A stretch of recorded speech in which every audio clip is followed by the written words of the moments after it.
ஏதுமில்லாமலே இயல்பாய் சுடர் போல் தெளிவாய் நானே இல்லாத ஆழத்தில் நான் வாழ்கிறேன்.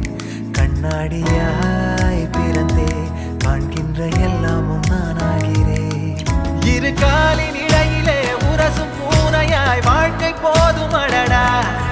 எதிர்காணும் யாவுமே தீண்ட தூண்டும் அழகா.